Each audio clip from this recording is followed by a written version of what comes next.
আমাদের সামান্য আমরা এই 24 ঘন্টার মধ্যে মনে করেন ফজরের টাইম আমরা 10 থেকে 15 মিনিট আল্লাহকে সময় দিচ্ছি, জোহরের সময় আমরা 10 থেকে 15 মিনিট দিচ্ছি, আসরে ওই 10 থেকে 15 মিনিট দিচ্ছি, মাগরিবে 10 থেকে 15 মিনিট, এশাতে 10 থেকে 15 মিনিট। কিন্তু এই 15 মিনিট সময় যে দিচ্ছি আমরা কি আল্লাহ রাব্বুল আলামিনকে ওই সময়টাতে মনটা দিতে পেরেছি?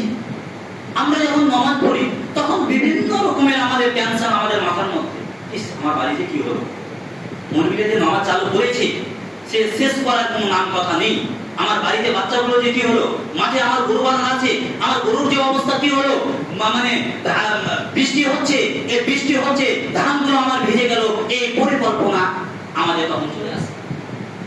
এই জন্য আল্লামা ইকবাল বলছে কি, না কালমা ইয়াদ আতা হে, না দিল लगते हैं नमाजों में, काफिर बना दिया हम इस दो दिन के मकसद। এই ঘনস্থায়ী দুনিয়ায় আমাদেরকে কি করে দিয়েছে? কাফের করে দিয়েছে। বিভিন্ন এই দুনিয়া যাবতীয় ইহুদি এবং ইহুদিদের কৃষ্টি কালচার আমাদেরকে কি করে দিয়েছে? কাফের বানিয়ে দিয়েছে।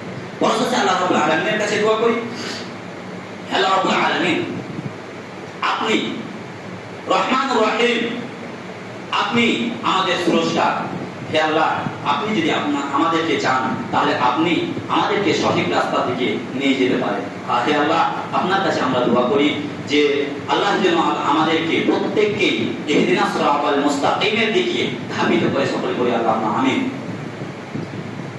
এবং পরিশেষে দোয়া করি, হে আল্লাহ রাব্বুল আলামিন, আমার বা আপনাদের প্রত্যেকের আমাদের যেন মৃত্যু ততদিন পর্যন্ত না হয় যতদিন পর্যন্ত আমরা সহি মানহাজের উপর বিশ্বাসী না হতে পারবো। হে আল্লাহ, তুমি এই কথাকে আল্লাহ তুমি কবুল করো, সকলে করে আল্লাহ আমিন।